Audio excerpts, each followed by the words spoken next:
Good morning. Today is the 7th of December 2025, and we are covering 11 major stories shaping India and the world. These are the top headlines you need to know this morning. 1.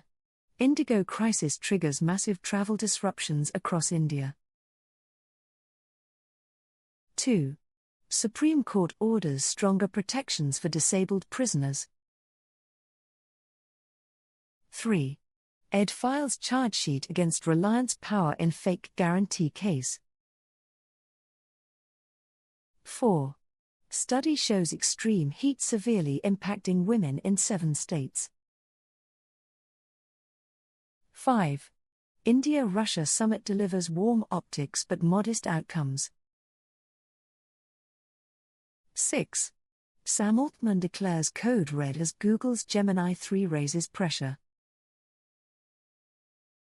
7. Texting identified as hidden driver behind smartphone addiction. 8. Small IPOs lift market momentum as big issues see falling returns. 9. Myanmar airstrike kills 18 in violence hit Sagaing region. 10. Mumbai battles toxic air, dust pollution, and rising health risks. 11. Caste atrocity cases reveal deep failures in legal enforcement. Let's begin today's bulletin with our top story. 1.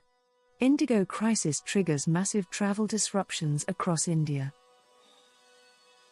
India's aviation sector continues to remain under heavy pressure as IndiGo struggles to stabilize its operations. The airline, which carries nearly 60% of India's domestic passengers, has faced an unprecedented breakdown this week. On Friday, IndiGo cancelled almost 2/3 of its scheduled flights, triggering widespread disruption. Major airports such as Delhi, Mumbai, Bengaluru, and Chennai witnessed long queues and terminal congestion. Many passengers reported waiting for hours without clear communication from airline staff. The large number of cancellations also created a chain reaction, affecting connecting flights and crew rotations. On Saturday, IndiGo managed to operate around 1,500 flights, which is a partial recovery compared to Friday's 700. The airline's CEO, Peter Elbers, announced that operations may fully normalize between December 10th and 15th. IndiGo claims that 95% of its network connectivity is already restored across 135 destinations. However, travelers continue to face delays, overbooked flights, and baggage-related issues at several airports. In response to the crisis, the union government has imposed strict fare caps on domestic flights. These caps are aimed at preventing airlines from charging excessively high prices during the disruption. For routes up to 500 kilometers, fares cannot exceed 7,500 rupees. Flights up to 1,000 kilometers are capped at 12,000 rupees. Routes up to 1,500 kilometers have a limit of 15,000 rupees. Longer flights beyond 1,500 kilometers are capped at 18,000 rupees. These restrictions apply only to base fares, while airport fees and taxes are charged separately. The Civil Aviation Ministry said these measures were necessary to ensure fair and reasonable pricing. The government has also directed IndiGo to complete all pending passenger refunds by Sunday evening. The airline must additionally track and deliver all delayed or misplaced baggage within 48 hours. To help travelers modify their plans, IndiGo has waived cancellation and rescheduling charges for travel between December 5th and 15th. Indian Railways has stepped in to support stranded passengers with more than 75 special trains. East Coast Railway has introduced special services linking Bhubaneswar, Sambalpur, and Puri with major cities like Delhi, Mumbai, and Visakhapatnam. Extra coaches have been added to long-distance trains such as the Tejas Rajdhani and the Garib Rath. Western Railway has also launched special trains connecting Mumbai, Bandra, Valsad, and Sabarmati with northern and central destinations. These temporary measures are expected to ease passenger pressure until IndiGo's operations are fully restored. The entire situation highlights the aviation sector's dependence on a single dominant carrier and raises concerns about long-term stability. 2. Supreme Court orders stronger protections for disabled prisoners. The Supreme Court of India has issued a strong warning against the abuse of disabled prisoners across the country. The court has made it clear that any prison official mistreating a disabled inmate will face penalties under the Rights of Persons with Disabilities Act of 2016. A bench of Justices Vikram Nath and Sandeep Mehta delivered the directive in a detailed 15-page order. The order requires all states and union territories to revise their prison rules without delay. Authorities must create new mechanisms to support inmates with disabilities, especially those with severe or benchmark disabilities. Prisons must ensure access to assistive devices that help disabled inmates move safely and independently. The court also emphasized the need for specialized medical treatment within prison facilities. Enhanced visitation rights must be provided so that disabled inmates receive consistent emotional support from their families. The court highlighted that family contact is essential for their mental well-being and long-term rehabilitation. Another major directive is the creation of facilities that allow disabled prisoners meaningful access to inclusive education. The court stated that no inmate should be denied educational opportunities because of a disability. This move brings disabled prisoners under the same statutory protections that are available to free citizens with disabilities. The ruling reflects a significant step in humane judicial intervention and progressive prison reform. The court said that disabled inmates must be able to perform daily activities with dignity, without compromising prison security. This directive was issued in response to a petition filed by Satyam Naravor. The petition highlighted the suffering of Professor G. Saibaba, a scholar and activist with disabilities.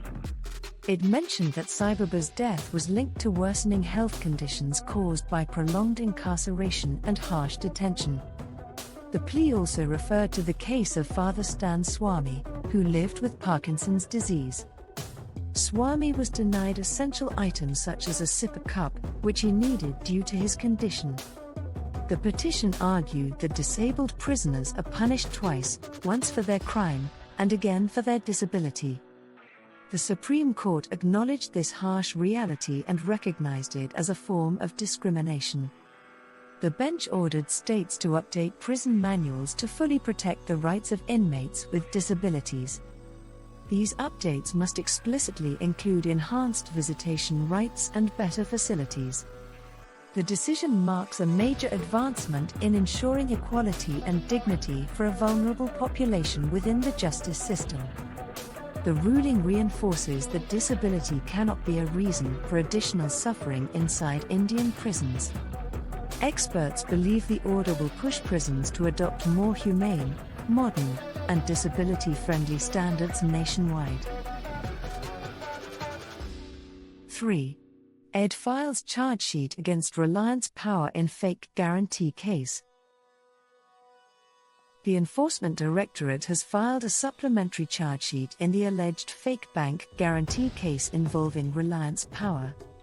The charge sheet accuses the company of submitting fraudulent guarantees to the Solar Energy Corporation of India, also known as SESI. This case is linked to Reliance Power's bid for SESI's 1,000 megawatts, 2,000 megawatt-hours standalone battery energy storage system tender. ED officials said the investigation stems from an FIR registered by Delhi Police in November 2024. The probe primarily targets Reliance New Best Limited, a fully owned subsidiary of Reliance Power. SESI had filed a complaint alleging that the bank guarantees provided with the bid were fake. A second FIR was filed by Reliance New BES itself against Biswal Tradelink Private Limited and its managing director. The ED has named several individuals in the new charge sheet. Those named include Partha Sarati Biswal of Biswal Tradelink Private Limited. The list also includes Amar Nath Dutta of Biothane Chemicals. Other individuals named are Ravinder Pal Singh Chadha of Reliance New BES. The charge sheet also lists Manoy Payasaheb Pond of Rosa Power Supply Company. Former Reliance Power Chief Financial Officer, Ashok Kumar Pal, has also been included. The ED further named Puneet Narendra Garg in the prosecution complaint.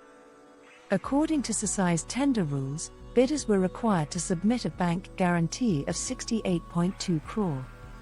If the guarantee was issued by a foreign bank, it needed verification by an Indian branch of that bank. Alternatively, the endorsement could be done by the State Bank of India. The ED alleges that Reliance Power used Biswal Tradelink to arrange fake bank guarantees. These guarantees were claimed to be issued from branches of First Rand Bank in the Philippines. Another guarantee was allegedly issued by Ace Investment Bank of Malaysia. Investigators say these bank branches do not exist and the guarantees were entirely fabricated. The ED has described the act as mala fide and intended to fraudulently secure the CCI tender. However, Reliance Power has strongly denied any wrongdoing. In a statement, the company said it acted in good faith throughout the bidding process. It claimed that the company and its employees were victims of fraud committed by external parties. Reliance Power stated that it had itself filed a complaint after discovering the alleged forgery. The case is expected to expand further as ED continues to trace money flows and responsibilities. The incident has raised concerns over the due diligence process in high-value renewable energy tenders. Experts say the case could impact future regulations in India's energy storage sector. This development marks another setback for the Reliance Audage Group, which is already battling multiple investigations. 4. Study shows extreme heat severely impacting women in 7 states. A new study has revealed that women in India's hottest districts face severe and unique health risks due to rising temperatures. The findings come from research conducted by the MS Swaminathan Research Foundation in Chennai. The study examined how extreme heat impacts women across 7 states with high heat vulnerability. Women reported physical, mental, and financial challenges that directly reduced their quality of life. In high heat vulnerability index districts, 70% of women experienced serious physical symptoms. These symptoms included fatigue, dizziness, dehydration, and gastrointestinal discomfort during peak summer months. The impacts were far worse among poor women, rural women, and women from lower caste groups. Women working in informal jobs reported severe reproductive and menstrual problems. Issues such as urinary tract infections, irregular bleeding, and cycle disruptions were commonly reported. However, very few women sought medical treatment for these health issues. Most of these symptoms were recorded among women aged between 20 and 45 years. In comparison, only 28% of women in medium-risk districts reported similar symptoms. The figure dropped to 24% in low-risk heat districts. Financial stress also emerged as a major consequence of rising heat levels. 97% of the women surveyed reported wage losses of more than 1,500 rupees during April, May, and June. Lost work hours, heat-related exhaustion, and increased sick days contributed to these losses. The mental health impact of heat was found to be equally severe. Women reported heightened anxiety, increased anger, and persistent restlessness during peak summer heat. These issues were worsened by overcrowded homes and frequent power outages. The physical burden of unpaid domestic labor added further strain to their daily lives. 41% of women reported higher irritability or short temper during heat waves. 33% experienced increased anxiety and stress levels. 32% reported sleep disruption, insomnia, or irregular sleep patterns. The study also revealed a strong link between extreme heat and rising household violence. 38% of women said they had experienced violence at least once in their lives. 72% reported higher levels of violence specifically during April to June. Researchers say this pattern connects extreme heat with financial stress and household tensions. MSSRF chairperson Soumya Swaminathan emphasized the lack of gender-specific research on heat stress. She said women's experiences are often missing from climate change policies and public health plans. The study covered Rajasthan, Gujarat, Maharashtra, Bihar, Odisha, Telangana, and Tamil Nadu. Researchers surveyed 3,300 women and held focus group discussions for qualitative insights. The conclusions were based on a heat map from the India Meteorological Department and NFHS data. Dr. Swaminathan said the next phase will include cross-sectional and longitudinal studies. These studies will take place next year at 4 sites in Tamil Nadu and Karnataka. Researchers say more data is essential for governments to prepare for extreme climate events. The report highlights an urgent need for climate-sensitive policies that address women's health and safety. 5. India-Russia summit delivers warm optics but modest outcomes. Russian President Vladimir Putin received one of the warmest protocol welcomes India has ever offered him. Prime Minister Narendra Modi personally greeted him on the tarmac in New Delhi. The two leaders then traveled together to the Prime Minister's residence for a private dinner. President Draupadi Murmu later hosted a state banquet for Mr. Putin at Rashtrapati Bhavan. Mr. Modi described the India-Russia relationship as steady like a pole star. Despite the warmth, the overall outcomes of the Modi-Putin summit remained modest. Before the visit, there were expectations of major defense announcements. Speculation included possible deals in aircraft, drones, missiles, and air defense systems. However, the meeting between Defense Minister Rajnath Singh and his Russian counterpart produced no major announcements. Instead, the summit's focus shifted entirely towards economic cooperation. Both sides reviewed the roadmap for strategic economic cooperation till 2030. This roadmap was originally launched during Mr. Modi's visit to Moscow in 2024. A key outcome was the announcement of a new labor mobility agreement. This agreement will allow skilled Indian workers to take up jobs in Russia. Russia is projected to face a manpower shortage of nearly 3 million workers by the end of the decade. Indian and Russian fertilizer companies also signed a MoU for building a urea plant in Russia. Additional agreements were signed in maritime cooperation, port development, and customs facilitation. Both sides discussed smoother trade movement through the Chennai-Vladivostok maritime corridor. They also reaffirmed cooperation on the international north-south transport corridor.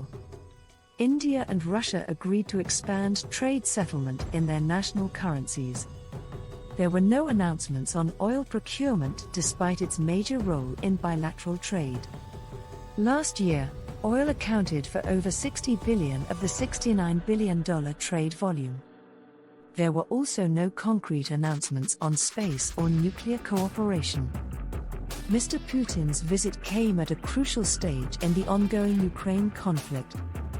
The war is nearing its 4th year, and new US-led peace proposals were being discussed in Moscow. Mr. Modi thanked Mr. Putin for keeping India updated on developments in Ukraine. He also stated that India stands firmly on the side of peace. Mr. Putin expressed hope for a peaceful resolution and showed openness to negotiations. However, Western sanctions on Russia cast a long shadow over the summit. India has faced heavy economic impacts due to sanctions on Russian and Indian oil companies. The United States has also added a steep 25% tariff on several Indian goods.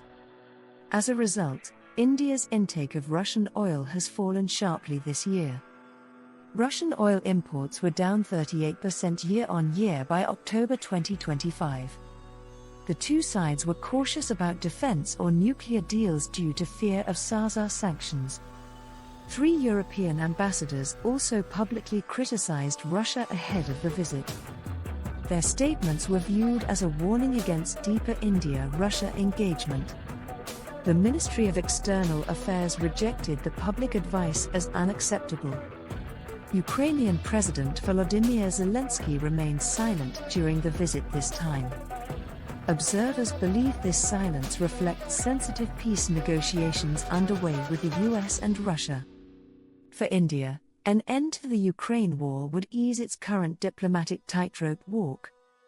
New Delhi faces increasing pressure between its traditional ties with Russia and its major partnerships with Europe and the US. Mr. Putin's visit occurred just before several major Western leaders are expected in India.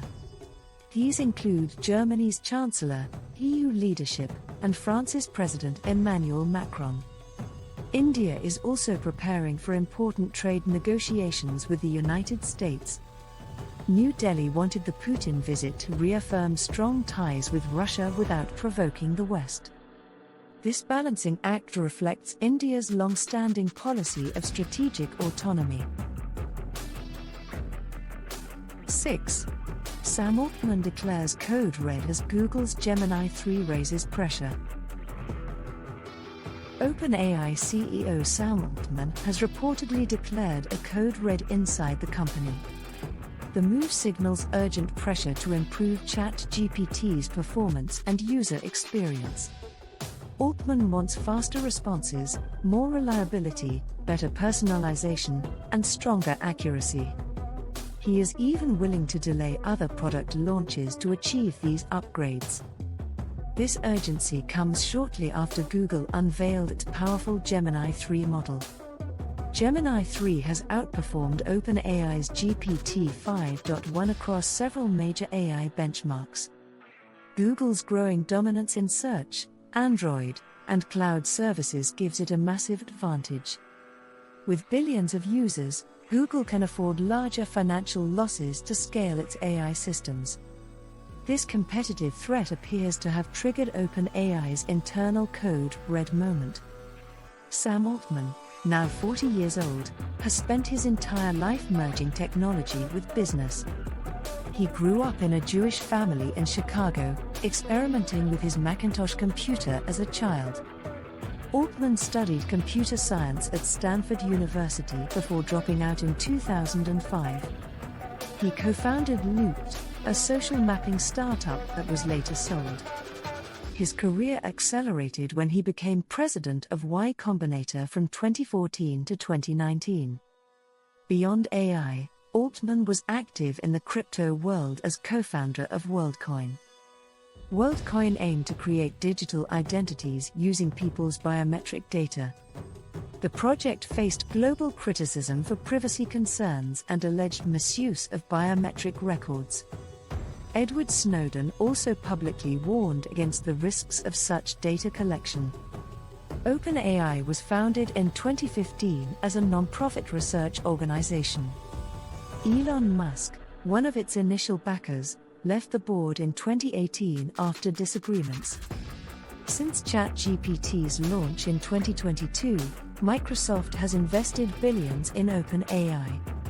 But Microsoft and OpenAI have increasingly become competitors in the AI race. Musk and Altman's relationship has deteriorated, with Musk repeatedly suing OpenAI. OpenAI has accused Musk of harassing the company while he builds his rival AI firm, Shy. Internally, OpenAI has also faced intense turmoil. In November 2023, Sam Altman was unexpectedly fired by the board. Microsoft immediately offered him a position to lead its AI initiatives. However, after dramatic negotiations, Altman returned as OpenAI's CEO. 3 board members were removed following his reinstatement. Some employees left the company, accusing OpenAI of prioritizing products over safety. OpenAI also faces lawsuits over training data and copyright violations.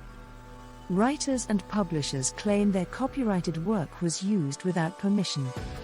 The New York Times has sued OpenAI for allegedly training AI systems using pirated content. A more serious lawsuit involves the death of a teenager named Adam Rain. His parents allege ChatGPT provided harmful self-harm instructions that influenced his suicide. OpenAI expressed condolences but plans to defend its chatbot in court. Concerns over child safety continue to shape OpenAI's public image. Meanwhile, OpenAI restructured itself into a foundation controlling a public benefit corporation. Microsoft now holds around 27% of the OpenAI group. Sam Altman's personal life also drew attention after he married his partner in 2024. He later announced the birth of his son on the platform X. The post attracted both congratulations and disturbing hate speech. Altman faced further controversy after a family member accused him of past abuse. He strongly denied the allegations, calling them entirely false. Despite the chaos, ChatGPT now has more than 800 million weekly users.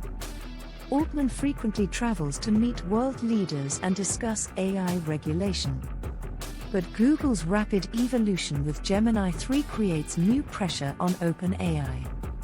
Gemini products already reach more than 2 billion users monthly through AI overviews. Google says the Gemini app has surpassed 650 million users globally.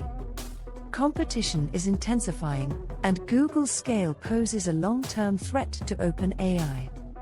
For Sam Altman, the message is clear: OpenAI must accelerate or risk falling behind. This growing pressure explains why he has reportedly declared code red at the company. 7. Texting identified as hidden driver behind smartphone addiction. A growing body of personal observation suggests that our phone addiction is not driven only by social media apps. The real force that keeps our phones within arm's reach may be something far simpler. According to writer John Xavier, the hidden culprit is texting. Texting, especially through WhatsApp, quietly pulls us back to our phones throughout the day. It acts like a digital tap on the shoulder, demanding our attention even without notifications.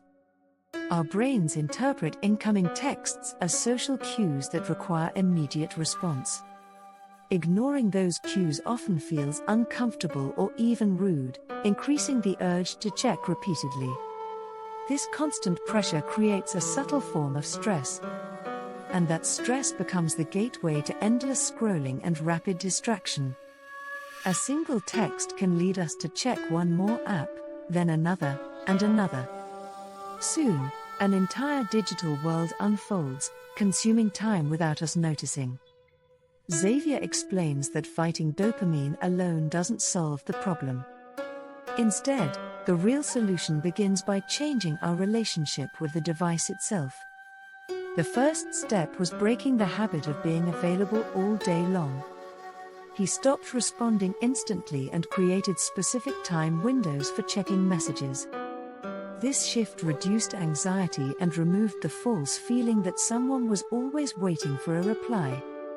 The second step was leaving the phone behind during walks or exercise. 40 to 50 minutes of phone-free time provided clarity and deeper self-connection. Without the device, the mind feels quieter and more focused. The third step was batching replies instead of answering messages in real time. Messages were handled in focused intervals rather than constant back and forth texting. At first, batching felt impolite, but people adapted quickly to the new pattern. Just like we learn a doctor's schedule, others learned his availability. To make batching work, Xavier crafted replies that addressed multiple questions at once. Fewer loose ends meant fewer follow-up messages and fewer conversation reopenings. For real emergencies, he designated specific contacts who could reach him instantly. He also encouraged urgent callers to phone instead of texting. These steps reduced the constant trickle of digital chatter. The biggest change was emotional, not just practical. With less texting, conversations became deeper, more thoughtful, and more intentional. Xavier argues that today's constant WhatsApp texting creates an illusion of connection. It feels social, but often lacks true substance and depth. By recognizing texting as the invisible driver of phone dependency, we can reclaim control. We can choose a healthier relationship with our devices and with our own minds. 8. Small IPOs lift market momentum as big issues see falling returns. The Indian stock market has seen 90 main board IPOs in 2025 so far. Despite the large number, momentum throughout the year has been uneven. 6 companies listed in January, but by March there were no new listings at all. The trend reversed sharply in July, which recorded 13 IPOs. This momentum has continued through the second half of the year. The analysis is based on data compiled from Prime database. Between January and July 2025, the median IPO size stood at 775 crore. From July to mid-November, the median size slipped to 700 crore. The decline signals a growing number of smaller IPOs entering the market. Experts say this trend shows the market is broadening out. Prashant Rao of Anand Roti said more small-sized IPOs are gaining traction. This increase is happening even though overall deal sizes haven't expanded significantly. Dhananjay Sinha of Systematics Group said the rise in second-half IPOs follows market sentiment. He noted that companies tend to cluster IPOs during optimistic phases. Many of the listings after July have been small issues worth around 200 crore. These small IPOs effectively revived a market that had dried up in March. They helped create a pipeline that paved the way for big-ticket listings. Large IPOs like LG and Tata Capital arrived on this foundation. Both these issues were valued at more than 10,000 crore each. Without Tata and LG, the average issue size in October fell sharply. It dropped from 4,518 crore earlier to nearly 1,500 crore. Experts say sentiment shifted sharply in the second half of the year. High-profile IPOs are used to generate buzz and investor enthusiasm. These issues often trigger a fear of missing out among retail participants. Media coverage and institutional activity amplify this excitement. Finfluencers also fuel hype by aggressively promoting upcoming IPOs. Their content influences retail investor behavior across social platforms. But heavily promoted IPOs do not always guarantee strong returns. 6 of the top 10 IPOs from the second half of CY24 have fallen sharply. Companies like Hyundai Motors and Ola Electric saw returns drop as low as 33%. This decline highlights the risks retail investors face despite heavy promotion. The second half of CY25 shows a mix of optimism and caution. Small IPOs boosted market activity, but long-term returns remain uncertain. Experts warn investors to stay alert, especially when hype outweighs fundamentals. 9. Myanmar airstrike kills 18 in violence hit Sagaing region. 18 people have been killed in a deadly airstrike in central Myanmar. The The attack took place in Tabayan Township in the Sagaing region on Friday evening. The information was confirmed by a local official, a rescue worker, and 2 residents.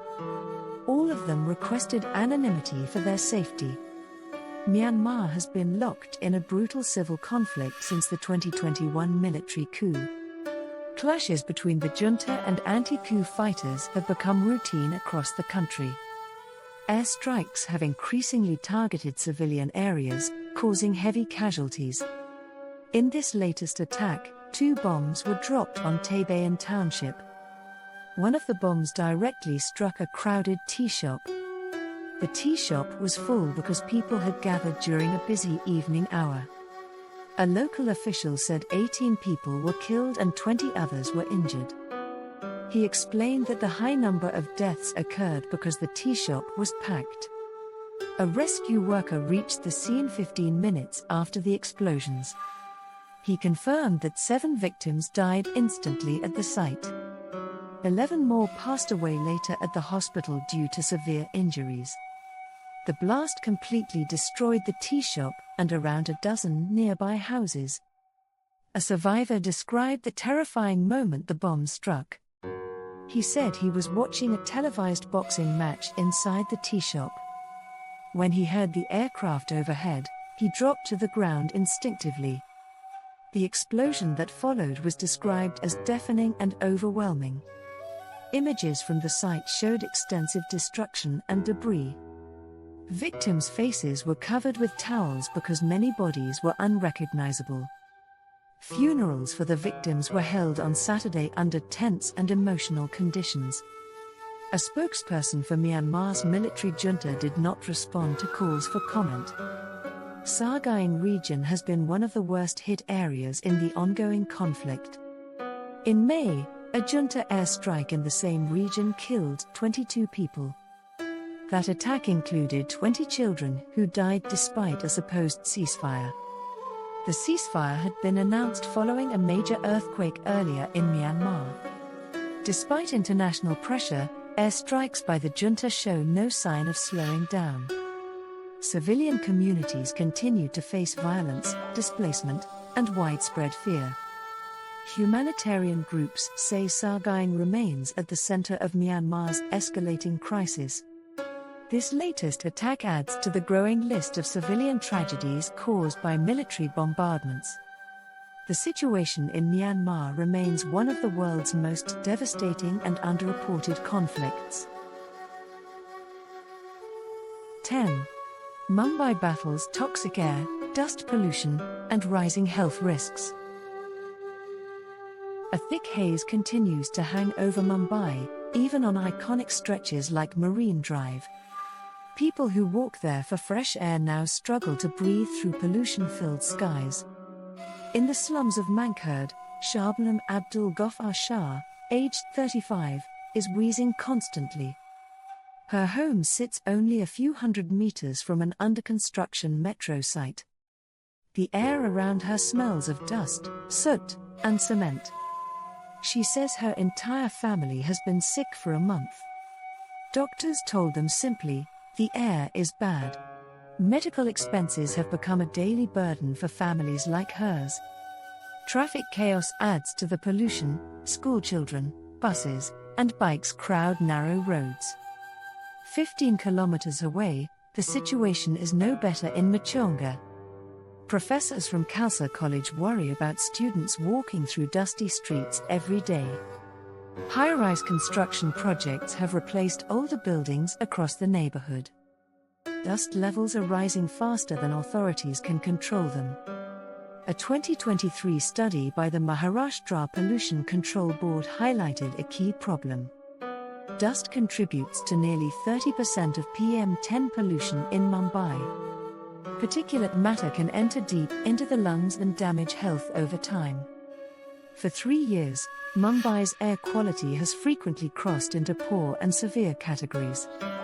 Levels of PM2.5 and PM10 often exceed safe limits, especially in winter. Vehicular emissions and construction dust remain major contributors.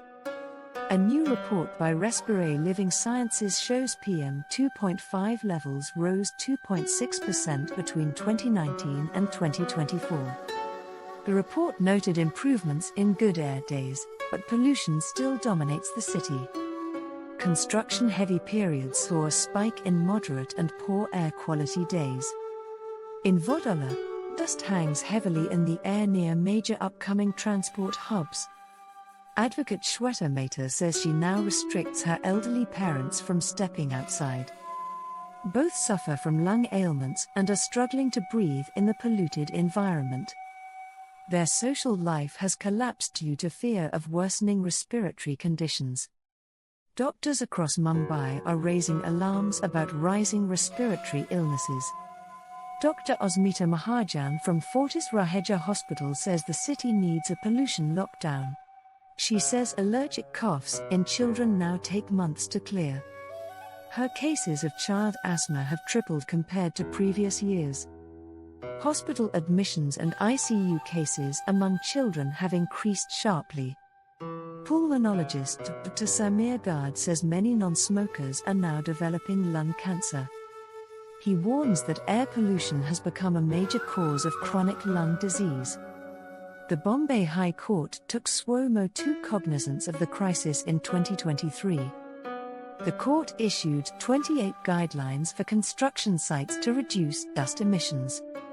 These included mandatory sensors, water sprinklers, and covered transport vehicles. But compliance has been weak and inconsistent across Mumbai. Of nearly 1,000 sites, only 400 have installed sensors, and many do not work. Sensors still remain unlinked to a central monitoring system. On November 27, the court expressed concern after AQI levels reached 270.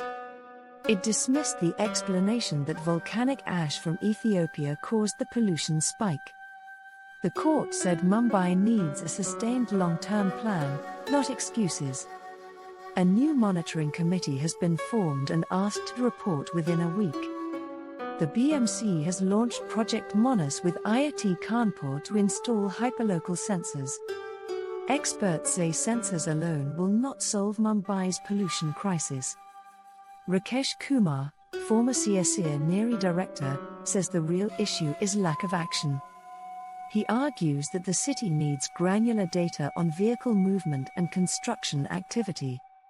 He criticizes sudden bans and knee-jerk reactions under the pollution control plan.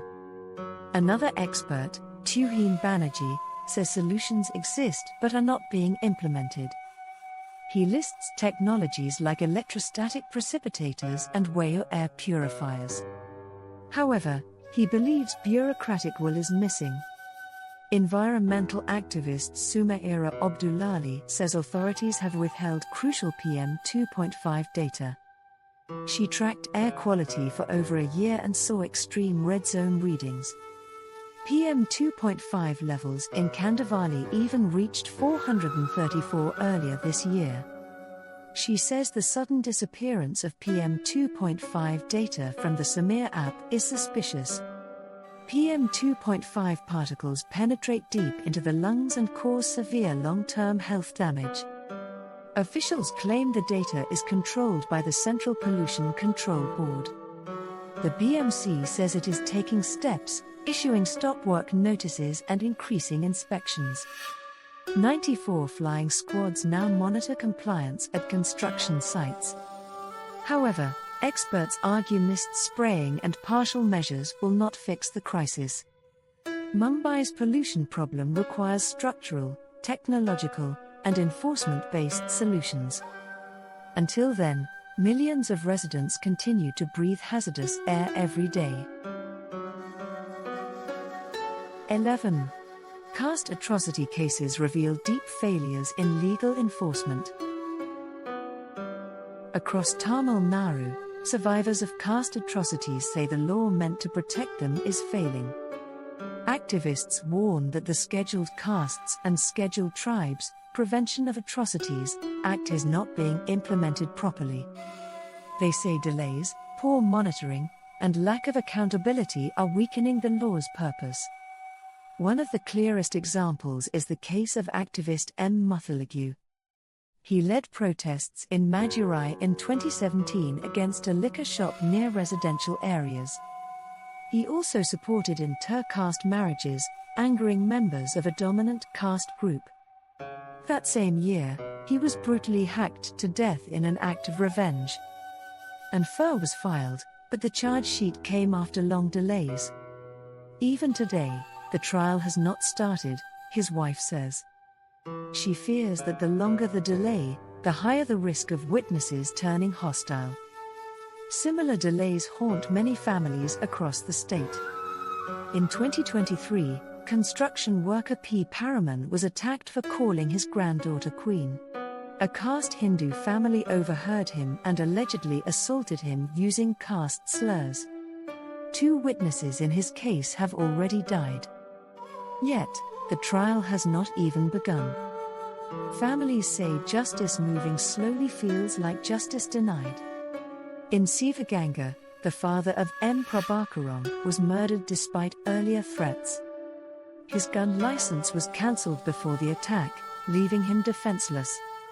His entire family had to flee their village and take refuge in Madurai. Even rehabilitation processes face long delays. The brother of Gokul Raj, murdered for associating with a caste Hindu woman, says pension payments were delayed for months. Women survivors face an entirely different kind of pressure. A woman from Theni was sexually assaulted by a man from a dominant caste. She and her mother were repeatedly urged to compromise. Only after refusing did the police finally register her complaint. Her case reached trial, but the special public prosecutor allegedly asked her to settle in exchange for money. She has now approached the Madras High Court seeking a change of prosecutor. Threats from the accused's family continue, she says. Activists say these cases reflect deep structural failures in enforcing the SC/ST Act. The law mandates immediate FIR registration and chargesheet filing within 60 days. But these procedural requirements are rarely followed.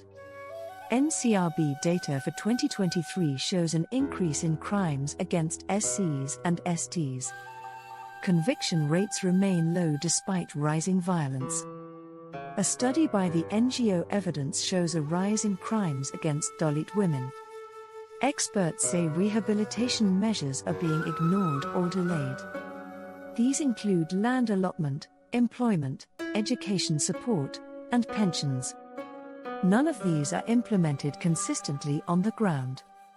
Activist A. Katir says heinous crimes are sometimes followed by quick monetary relief to silence families. Other mandatory rehabilitation steps are then delayed or forgotten. Senior advocate T. Lajapathy Roy says the law itself is strong, but officials lack awareness, training, and commitment to implement it. He cites the 1992 Senagarampati double murder case as an early example of caste violence. 2 scheduled caste farmers were killed after taking land on lease from the government. The trial had to be moved to Karo due to tensions. The land has remained unused ever since, symbolizing fear and intimidation. In the 1997 Mellavalavu massacre, 6 Dalit leaders were murdered for contesting local elections. The High Court later said the attack was meant to terrorize the entire community. Yet several convicts were released early for good conduct. Activists say authorities often conduct peace meetings instead of filing FIRs. There is no legal basis for such meetings, which often pressure victims to withdraw complaints. Former High Court Judge D. Hariparanthaman says a casteist mindset still influences institutions. He says the system often protects the accused instead of the survivors. Many times, the state does not even appeal acquittals. Victims and witnesses often live under constant threat. Advocate P. Rottinam says the state must provide protection and confidence to them. Section 4 of the Act allows punishment for officials who neglect their duties. But experts say no official has ever been punished under this provision. They call for strict enforcement to create deterrence. Activists want a dedicated monitoring panel to track every stage of the process. They say district-level and state-level committees rarely hold effective meetings. Vacancies in special courts and prosecutor posts further slow down justice. Some judges handle SC/ST Act cases along with POCSO cases, stretching resources thin. Experts urge high courts to demand periodic compliance reports from special courts.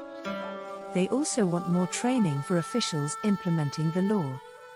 Social reformers say change must begin at the grassroots with education. They promote equality lessons and social awareness among students.